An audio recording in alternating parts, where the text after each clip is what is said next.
Hello everyone, my name is Jam, and for a long time, I believed I had all the time in the world. Not just for my dreams, but for everything important. I was the king of "I'll do it next year." Next year, I'll get healthy. Next year, I'll spend more time with my family. Next year, I'll finally chase my passions. I truly believed next year was a guarantee. There's a quote by Benjamin Franklin, "You may delay, but time will not." I'd heard it a million times, but it never really sank in. It sounded like advice for old people, not for a young, busy guy like me. And busy was my favorite excuse. Work was demanding. Life was fast. I'd rush out every morning and come back exhausted every night. I told myself, this is just what adulting is. Everyone lives like this. Without even realizing it, I started postponing life itself. My own father would tell me, "Jam, don't wait too long. Life moves faster than you think." I'd just smile and say, "Don't worry, Dad, I've got plenty of time." I didn't get it back then. You don't own time. You borrow it. Leo Tolstoy said, "The two most powerful warriors are patience and time." I thought time was on my side, fighting with me. I didn't realize it was also just watching, waiting. Then, one real-life event changed everything. I have a close friend, Adam. He's just a few years older than me, and he was always just as busy. He had the same motto, "I'll start taking care of myself after this year." He'd skip his checkups, laugh off stress, and roll his eyes when people talked about work-life balance. One day, I got a call. Adam was in the hospital.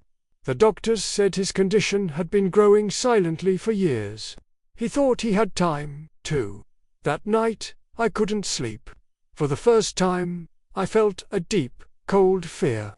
Not fear of failure, but fear of running out of time. The Roman philosopher Seneca wrote, "While we are postponing, life speeds by." That single sentence hit me like a ton of bricks. I started replaying my own life. How many calls from my parents I'd ignored. How many family visits I'd pushed back. How many dreams I'd put on the someday list. I remembered my mum once asking me to just take a short walk with her. I said, "Not today, Mum, I'm busy." That today never came back. I remembered all the skills I wanted to learn. Always telling myself I'd start someday.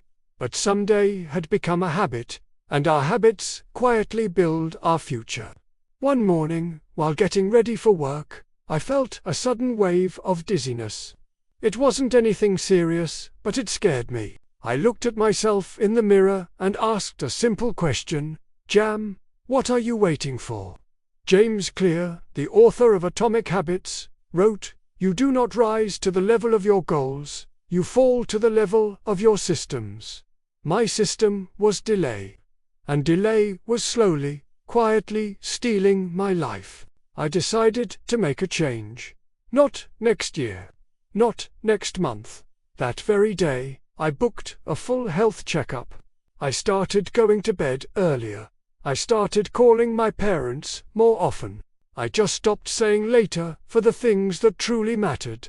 Life didn't magically become easy, but it became honest.